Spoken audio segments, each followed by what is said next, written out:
Dortmund.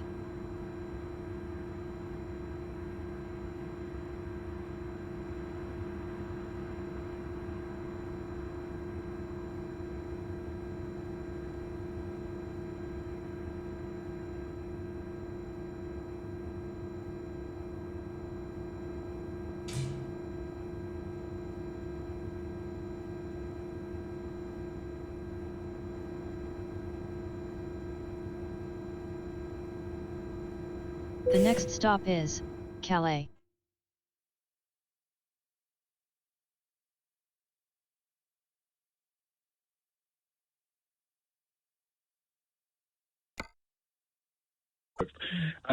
But this feels like, you know, we've got like where the difference is that they're like what you're saying about the online side of things and the technology. That's different. That isn't something that previous generations have had to deal with. It gives more people access to them, and it gives more influencers, good or bad, access to them as well. Exactly, and outside of your control, from building their skills.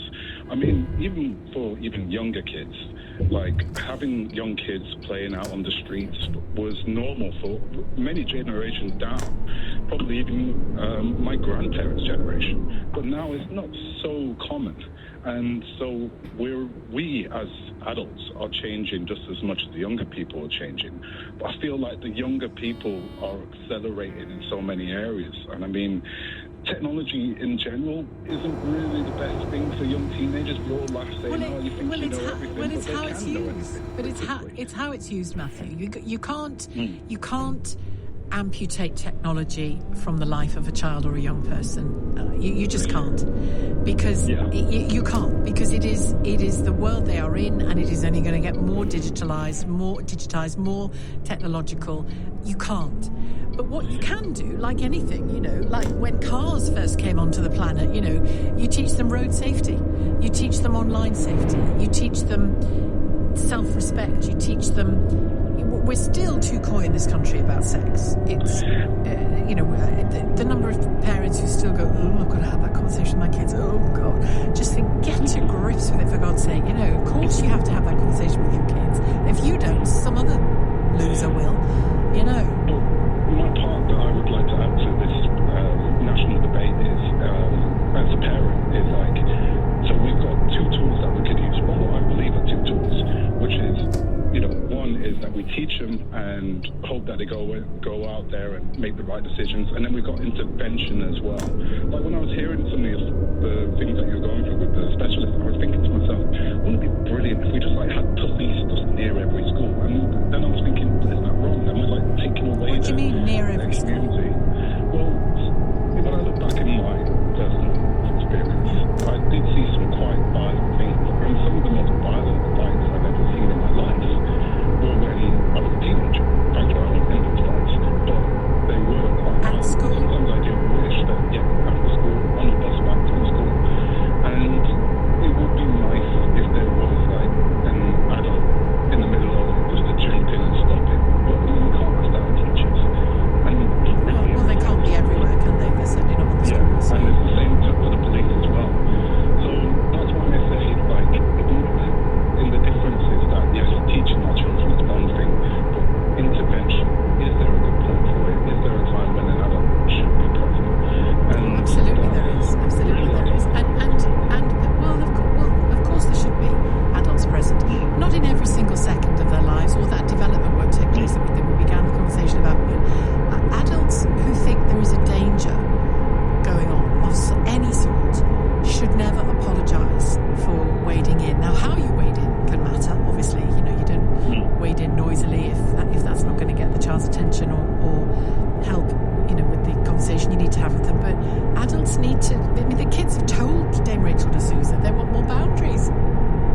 commission payments to sub-postmasters.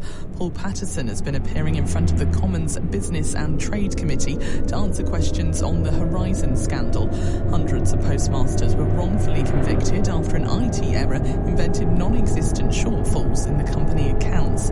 Current Post Office boss Nick Reed says the whole organisation wants to understand why problems they were told about weren't addressed. I know it's a frustration for the committee that, certainly in my instance, when I wasn't in the organisation and you would like specific answers, it's very difficult to do that, but we would expect to know the history given in the full cooperation with the inquiry. Well, absolutely, and that is exactly what we're doing. We are providing all full cooperation with the inquiry.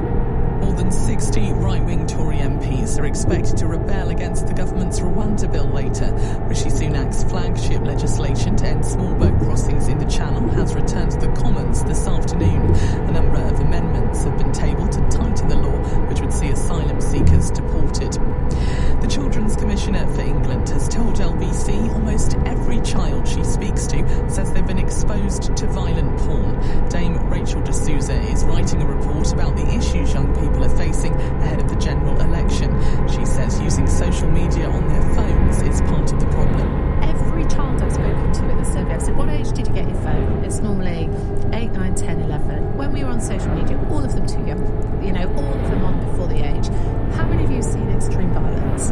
Everyone. How many of you have seen really horrible porn? I mean, there's coercive, non-consensual, horrible stuff. All of them. Drivers are facing difficult conditions in northwest England, and more than 100 schools are closed in Scotland because of cold weather. The yellow warning for snow and ice is in place until midnight across Scotland, much of northern England and parts of North Wales. And Serena Wiegmann says the Lionesses have unfinished business. She'll lead England through the Euros next year after signing a 3-year contract extension.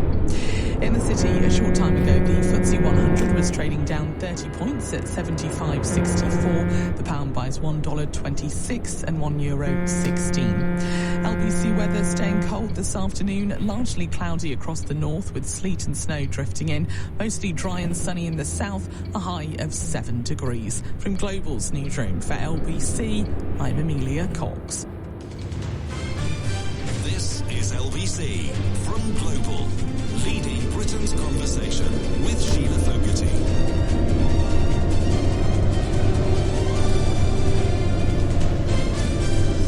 Hello, good afternoon to you. I think some of what we've just been talking about is very directly connected to what I'm about to talk to you about and hope to talk with you about in a few minutes. And that is that a committee of MPs, the Public Accounts Committee, as it's called, has sounded a really loud warning bell, it seems to me, about the debt mountain at UK councils. It's reached staggering levels, according to MPs on this committee.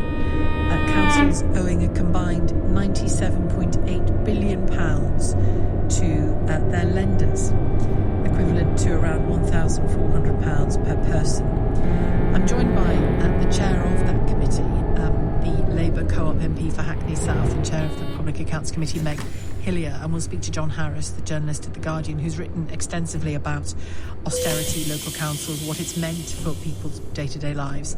And he's written a piece on that very subject as well today, on the crisis, financial crisis in our local councils. Meg Hillier first, though. Good afternoon to you. Good afternoon, Sheila. This is, staggering levels are the words that you used, extreme and long-lasting effects if more councils go bust. And it's easy to talk in dry terms about council funding, isn't it? I spent my life doing it as a young journalist.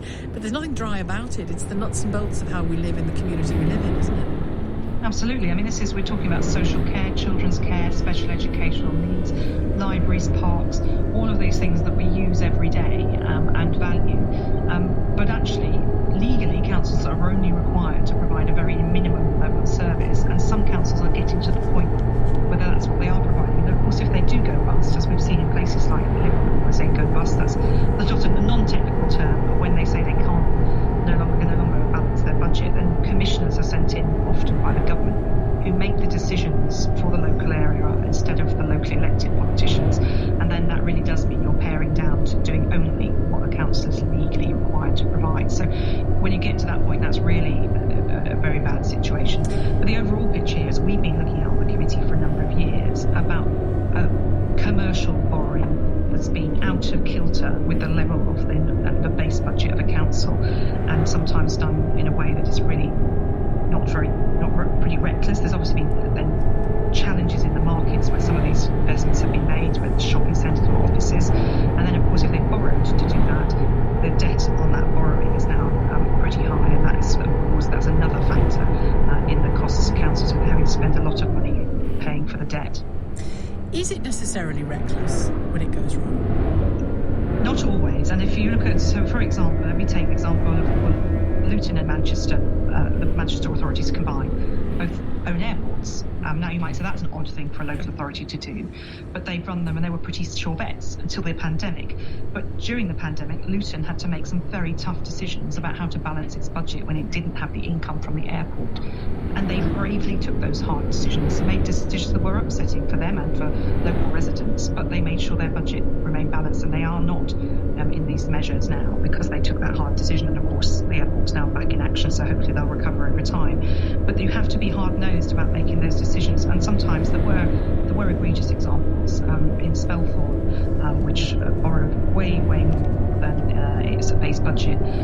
There was always a whisper that there would be problems there, and then those chickens came home to roost. In Woking, similarly, some big investments in risky commercial projects, which were a stretch for the local authority to take on. And often when this is discussed in the House of Commons, in Prime Minister's questions, for example, it's very easy, isn't it, for the government to dismiss these stories of councils in financial difficulty or indeed going bankrupt as mismanagement. You say what to that? Because they often do it. They'll say, well, there are Conservative councils that aren't going bust, so pull yourselves together, it's your fault. Just respond to that, because it's such a frequent accusation from across the benches. Well, let's be clear, it's councils of all colours have had these issues, but also there's been a bigger issue in the last decade. We had those years of austerity where councils saw their base budgets cut. So in my own local authority in Hackney, the council's had its budget cut over 40%. So that's, if you think about what that means, if it was your household budget. Is that going back to austerity years then? That's going back to 2010, so since then. And so if you've got that, and that's a similar picture across other local authorities. You've got small districts that rely basically on things like parking charges, because they're not running education and social service. They don't get so much money from government, they get a bit, and then the rest is really cash in, sort of cash out. And also the cost, you mentioned Liverpool there. Having been raised in Liverpool, but I now live in Richmond in southwest London. I mean, the council tax yield in those places, simply based on the property prices in those areas, will be vastly different, won't it? And yet I imagine that the social need in Liverpool, I'm pretty certain, is greater than that in Richmond, southwest London. Oh, this is indeed a problem when this government has made a great play of saying we can raise council tax to help fund social services, for example. So they allow councils to raise above a certain level, often in conjunction with a referendum or consultation with the local community. But exactly as you say, parts of the country, take Redcar, take Liverpool, the base of the council tax, because it's based on property value, will be lower than in much lower. So for every percentage increase, you don't get the same amount back, and so that is why it's not a great. That's why the central government funding has gone in. But it was Eric Pickles, when he was the minister, said he encouraged councils to go for commercial investments to try and offset money. He wanted councils to be independent. And wasn't there noise recently? You'd have to remind me of loosening the rules around borrowing. There have been, and we as a committee have been pushing to push for tighter rules. Actually, I was a councillor, Sheila, and I do think councillors are elected by local people should be there empowered to make decisions for the people that they represent. But there is a responsibility in Whitehall for government to have an overview of where the risk is. You will remember the Icelandic banks, where there was no oversight in government, that lots of councils were borrowing money from Icelandic banks. I had forgotten, but yes, I do remember now you mentioned. And similarly, we've seen lots of councils invest, for example, in shopping centres or in office spaces, and you need some oversight from government to know what the risk is for the sector. If overnight a sector goes down, and then that's a risk to local government services. That has a direct impact, right as you said at the top of this conversation, on people's services. But the councils that are particularly affected will be the small ones because they've got very little to play with, and then the bigger ones because they're dealing with social services. If they've got an older population or more vulnerable population, they've got a lot of cost there, and those with young populations because of children's services generally, but also special educational needs, which is really a growing cost. Currently being blamed for councils going in a few headlines I've seen, being blamed for pushing councils into bankruptcy. Well, it's certainly, with council budgets have been squeezed as hard as they have, and you've got to provide children with special educational needs the support they need, and it's not cheap if you're providing. And they don't, Meg. They don't. No, and the problem is they don't. In my own borough, they were subsidising it from the other parts of the council budget, but as the budget got squeezed, found that there was no more subsidy. Yeah. Exactly. So, but there's other pressures: inflation, staff costs with pension changes that has added to things. In Birmingham, of course, we saw an equal pay claim that was, hadn't been handled well over the previous years in planning by the council. And one of the things here is councils do need to be really hard-nosed. Councillors, if they don't manage the budget themselves, then there is this danger that the government has to send in commissioners if their finance officer issues this thing called a 114, which is a same thing saying we cannot run a safe budget. And just before I speak to John Harris, who's here too, you and I established in our last conversations that I'm too impatient to be chair of the Public Accounts Committee. Impatience is a good thing, well, Sheila. Maybe. But what do you want after this? What do you want? Well, look, we've got a really serious issue here. We've got an election looming, but whoever is in government will be relying on local councils to deliver a lot of their manifesto, a lot of the agenda that matters to us as MPs, as citizens, and wanting to make sure that people have got the services they need. And councils are a key part of that delivery, and they've been squeezed to the pipsqueak, and they've been encouraged to take, in some cases, and have taken in some cases, risky investments, which has meant that there's going to be years of pain for those particularly the worst hit councils as services are closed and the very basics, they pare it down to the very basics. That's not what my vision of local government was when I was a councillor. Okay. But we do need government centrally to take local government seriously, make sure that they have the money they need to deliver the services that people need, and of course be held to account for doing it efficiently. But frankly, local government's often more efficient than national government at its best. Okay, thanks very much indeed. Meg Hillier, Chair of the Public Accounts Committee, Labour Co-op MP for Hackney South. John Harris is here, journalist at The Guardian, who's written about this today and many other days as well. John, good afternoon to you. You say nobody in Westminster wants to talk about this. No, we have a political and to some extent a media culture, notwithstanding the fact that you're doing this, which is great, which is barely aware of any of this stuff. We talk a lot about Rishi Sunak, Keir Starmer and Lee Anderson, who's down in Parliament and at the top of politics.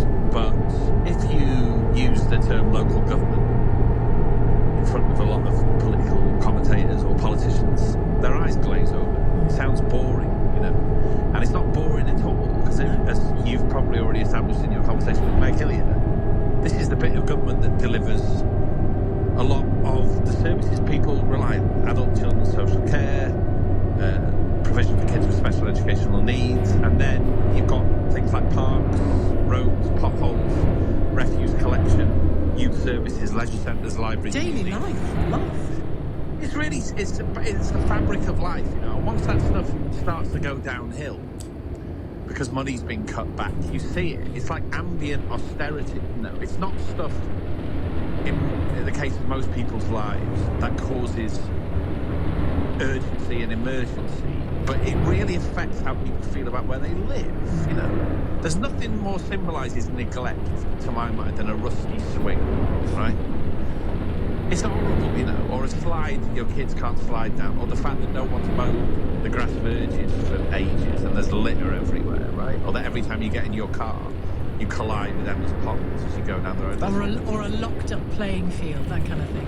Yeah, or let alone the leisure centre that's been closed for sale, or a library that's been shut, right? So that's what, and it really sits in people's heads to an extent that I think is underestimated. And at the beginning of Boris Johnson's tenure as Prime Minister, he and others in the Conservative government were talking about that, weren't they? Place, sense of place, make people's places where they live look and feel better. Well, that lasted 5 minutes, didn't it, if at all? Yeah, that lasted 5 minutes. And the other thing that lasted 5 minutes was the dream of levelling up. mean, there's a hideous sort of irony in the fact that among the councils that have served notice of this awful financial emergency are councils in places like Stoke-on-Trent, which is sort of a byword for levelling up, and the fact that the Conservative Party in 2019 took all those seats from the Labour Party. Middlesbrough, the North East of England, broadly fits that picture, and they're in a terrible mess. But then, having said that, so are Hampshire, Bournemouth and Christchurch. Where I live in Somerset, the county council has just declared a financial emergency. So we've reached the point now where, although more deprived places feel it all the more, it affects just about everywhere in England. And you made a point in the piece you wrote today. You mentioned this ludicrous row about Labour's toothbrushing policy. I mean, you know, you have to laugh or you'd cry, really. There's nothing wrong with talking about the crisis in dentistry and all of that. No, of course not. No, it was the confected row about nanny these state. These opponents of the nanny state will make sure these kids brush their teeth. And meanwhile, a whole tier of government. Can you imagine if this happened in any of the European country, right? A whole tier of government is going bankrupt. Birmingham City Council is the biggest local authority in Western Europe, and it's bankrupt, right? And if you reel out this litany of places that are feeling the pinch, which in fact extends to everywhere, there's nowhere having an easy time with it. It's a huge, huge story. And Keir Starmer has his own. Now, I don't expect much from Rishi Sunak personally, but I mean, you know, the Conservatives caused a lot of this mess when they cut the grants that go from Whitehall to local government by 40% in real terms over 10 years. I mean, think about that, right? But at the same time, when Keir Starmer is asked about this, as when he's asked about anything, he just says, well, there's no money, and we're going to have to wait until the economy starts growing again before we get around to any of this. Now, I don't think that's sustainable in the sense that these places are already hitting the skids. And the prospect of where they're going to be in a year or two is mind-boggling. But there's lots of things coming up in 2026. At that point, an accounting arrangement, which will be in place until then, goes. That's that a lot of the deficits that are run up on special educational needs spending will suddenly go on balance sheet in 2026, and at that loads more councils will hit the buffers. That's not just to reiterate what you said before, because of pushy parents or the fact there are too many kids with special educational needs. This is all a consequence of the social and political failure of the last And pushing things down the road when they needed to be dealt with in the here and now. John, thank you very much indeed. John Harris, journalist at The Guardian, who has written not just today about the real sort of localities of where we live and what's happening in them, but for easily a decade or more now. And it's if you want to check out some of his pieces on them, you will learn a lot. I always do when I read his stuff. Thanks very much, John. John Harris, journalist at The Guardian, writing on those local authority budgets today. The rusty swing he mentioned. There's no sadder sight than a rusty swing. And, I see what he's saying. There are sadder sights, there are equally sad sights around our local areas, aren't there? You know, the local shops closing down one after the other. Special educational needs, you tell me, every time we talk about it, you tell me of the horror show that is, trying to get provision for your child. Care homes, we talked about it just 2 days ago with a young woman whose mother with dementia faces having to leave the care home that she's in Kirklees because of financial difficulties. Down to potholes, down to the bin collections. It's the stuff of life. It's the stuff, the wheels that keep turning so that your life can happen. And that's why I say it's connected to what we were talking about in the first hour, the fate of children, the lives of children, because all of it is connected, and it is all a rusty swing. What's your rusty swing where you live? 0345 6060 973. The number to call is 220. LBC. Ian Dale, Monday to Thursday evenings from 7. According to a new study, the King's English and Cockney are no longer common dialects among young people in the southeast of England. Lewis is a first-time caller. I think all over the world you get stereotype because we all speak like we do. We're all based on EastEnders, and I find that infuriating. This is a great debate. Ian Dale with SimpsonTravel.com. Plan your 2024 holiday now. LBC. Hello, I'm currently out of office. An article I read recently said we're more relaxed and more productive after a good break. So, I've gone to Barbados for a month. For science. Yours, Toby. Take your holiday as seriously as British Airways Holidays take your holiday. At all protected. One day, we'll all drive electric. And if you're a landlord with rental properties, a managing agent looking after flats, or the site manager of a business park, shopping centre or similar, you can now get up to 200 individual EV charging point grants, subject to eligibility. Each grant is worth up to £350, but this scheme won't last forever. So speak to the charging point experts, TH Electrics, and start to future-proof your site today. thelectrics.co.uk. Book a survey now. I wonder if I can get a plasma cutter for the warehouse. I wonder if I can do up the function room just in time for the holidays. iWalker means business loans without the wondering. Because at iWalker, we'll give you a decision when you need it. I wonder if I can afford a director to take everything off my plate. See how we can help your business at iWalker.co.uk. That's iwoca.co.uk.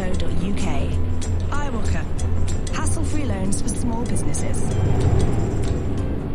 If you've lost money to a scammer, the system has failed you. There are safeguards in place to detect and prevent fraud. So if you've been tricked into sending money to a scammer, then we can help you get it back, even if you've been told no. CEL Solicitors are specialists in fraud and scam recovery. If you've lost £3,000 or more, we can help you recover your money from the system. Visit celsolicitors.co.uk. The British Airways original sale has just landed, with hundreds of business class flights like a New York return for $1799. Now's your chance to switch off before takeoff in one of our lounges, or stretch out in a seat that converts into a fully flat bed. Book your British Airways flights and holidays at ba.com/sale. Sale ends January 30th. Limited availability. Terms and conditions apply. Sheila Fogarty on LBC. I think John and Meg Hillier, John Harris and Meg Hillier, right to suggest that, you know, when you hear the words local government, and I reported on and inside local government for years as a young reporter in local radio, whether that was in Liverpool or Bristol. Where else did I work? Liverpool, Bristol, Humberside, the Channel Islands. Oh, good Lord, I've been everywhere. But, you know, inside those local authority chambers, you know, you get your what were they called, the agendas for the council meetings, and you'd pour through them, and an awful lot of it would be on the surface of things as dull as ditch water. And then you'd find, actually, that I was a young person at the time, 23, 24, so obviously I didn't have the maturity to realise what it was really to start with. But what you actually find is it is the stuff of day-to-day life. It is, you know, the fabric of how we live every day, where we live every day. And that really matters, and it matters all the more if you have a vulnerability of some sort. You know, when I was sitting in those meetings as a 23, 24-year-old, hearing about social care provision, I was reporting on it in a very functional way. Fast forward 30 years, when my mother needed social care, and we needed the support to understand what was best and all the rest of it, it mattered enormously to us. And that's often the case with these stories, with these realities of our lives, that until they are really material to you, you don't much notice that they've gone or that they've been severely diminished. And then you start to really notice when, as John said, you know, the local swing park, the local playground has gone to rack and ruin. The playing fields are all locked up, or nobody's looking after them anymore, or they've been built on. Or, you know, you name it, the local shops are all falling to pieces or closing. You know, graffiti isn't fixed. This kind of stuff. It all starts in local government. It all starts in how much local government can afford, not just its statutory provision, but other provision as well. And I think there is ample evidence that it's now starting to accept that it can't even provide much of its statutory provision when it comes to things like social care, when it comes to things like special educational needs. So this is a serious, serious problem. You know, and this year we're going to rightly be talking a lot about the general election. Well, I will certainly, and I think you as a voter, we as voters, should keep front and centre what is happening right under our noses where we live, and where our children go to school, and where our parents need social care, or they need to be able to get to the shops and use a bus, or whatever it happens to be, because that should be I think that should be the stuff on which we vote, because it's the fabric of the country. It's the fabric of the country. There are bigger issues, of course. You know, there are wider world issues that we take into account. There are the personalities of the leaders and all of that, all to the good. But this cannot be drowned out, because it's already, as that Public Accounts Committee report said, it's screaming for attention. And that screaming in the next couple of months is only going to get louder. George has called from Hendon to kick off our conversation. Hi, George. Good afternoon. I was talking to a friend of mine. He owns a business in Hendon, a tyre business, and a friend of his runs a massive road repair company in London. And he said to him, Martin, he said, truthfully, just avoid names if you could, George. I will. The workmanship's rubbish, materials are rubbish, and that's what all the councils want. Because every time it's redone, it's like the backhand I've got to give to get the contracts. The roads, when they redone, relay should last 20 years, not 20 minutes. As the guys from Harrow said, I spoke to guys working on the road there. I said, well, these wonderful materials like 20 years, like the bikes, he says, they won't last 20 minutes. You talk procurement. All everywhere. Do you remember when Blair won the election in 98, they found one health authority was paying £100 a ring for photocopy paper? This corruption is going right through the board everywhere. Procurement in every aspect, it has to be looked at, doesn't it? And what you said there about repairs might explain why the roads I see every day when I walk out my front door look like a child has repaired them with Play-Doh. It's just go, but they don't want to do it. They just go over and over and over, and there's no one overseeing this. There's somebody at the government saying, where is money? They repaired a toilet. I can't remember what it was. £85,000 a public toilet. There's only about £5,000 worth of work on it, apparently. It's a joke that's going on all over the country. A friend of mine from Pakistan, he said to me, look, in Pakistan, the politicians make no bones about their corrupt. But your lot are just as bad, but they're more clever about it. It's costing this country billions. These councils in such a state. Well, bodies like the Public Accounts Committee are part of that scrutiny. The National Audit Office should be part of that scrutiny as well. The local government ombudsman should be part of that scrutiny. Not doing a very good job, are they? No, they're not. No. You see it yourself where you live with the roads. Edgware Road and Edgware, 7 times they've repaired more or less the same stretch of road. Within days, it's falling apart. As you just said, Sheila, it looks like a 5-year-old was repaired. Honestly, it really does. I'm sure if they gave me the materials, I'd have done a better job.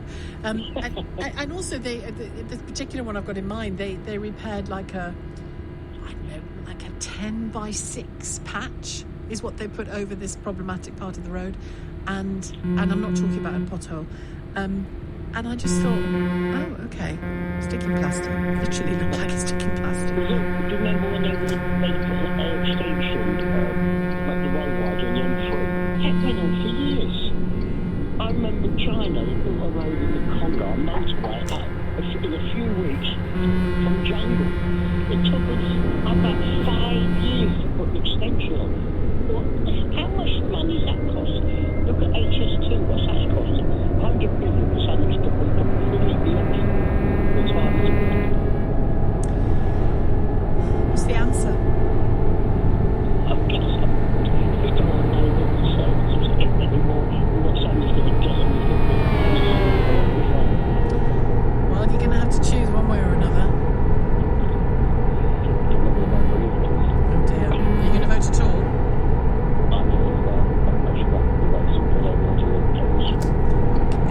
I'm starting to get the picture. Thanks, George. George in Hendon. It's 2:30. More of your calls in a few moments. Amelia Cox has the news headlines. The Post Office has told a group of MPs the organisation is prepared to pay around £1 billion in compensation to sub-postmasters. The company's boss, Nick Reed, has been giving evidence on the Horizon IT scandal. MPs have begun debating amendments to the government's Rwanda bill in the Commons. The Prime Minister is facing a rebellion from right-wing Tories who want to see the legislation tightened further. And England's Children Commissioner has told LBC children across the country are being encouraged to take up vaping. Dame Rachel D'Souza says they're often being pressured to try it in school toilets. LBC weather staying cold this afternoon, largely cloudy across the north with sleet and snow drifting in, mostly dry and sunny in the south, a high of 7 degrees. This is LBC. With UK Export Finance, I'm fulfilling more export orders from around the world with working capital support. Export insurance means I'll get paid when exporting to challenging markets. At UK Export Finance, we believe no viable UK export should fail for lack of finance or insurance. Between 2022 and 2023, we provided £6.5 billion of government-backed trade finance to support UK exports. Learn how we could help you win export contracts, fulfill orders, and get paid. Search UK Export Finance today. Are you an absolutely huge fonter or a zoom-inner? Perhaps you're an arm stretched out like a zombie when holding a newspaper, or holds a book so close you might as well be kissing it. At Specsavers, we get it. You don't want to admit it's time to become a glasses wearer. That's okay. We're ready to see you whenever you're ready to see properly. Book an eye test at specsavers.co.uk so you can see clearer. Okay, we'll stop with the now. Here are the words every timeshare owner will be dreading to hear. Your 2024 timeshare maintenance fees are due. If you own a timeshare, you need to consider whether it's a good investment. MyTimeshareClaim.co.uk has helped thousands of owners who were missold exit their contract and receive compensation. Visit mytimeshareclaim.co.uk or text ASSIST to 78900 to find out more. If you make the same journey to work regularly, season tickets offer a great way to save money. Now, Southeastern have introduced the S-Ticket, a digital season ticket. Whether you opt for annual, monthly, weekly or flexi, just download our app and buy the S-Ticket that works for you. S-Tickets. Season tickets simplified. Visit southeasternrailway.co.uk/S-Tickets for more information. Terms and conditions and exclusions apply. To buy and use S-Tickets, make sure you have the latest version of our app. Calais. Discover up to This bus 2,000 cars terminates all here. in one place. Please take your belongings with you.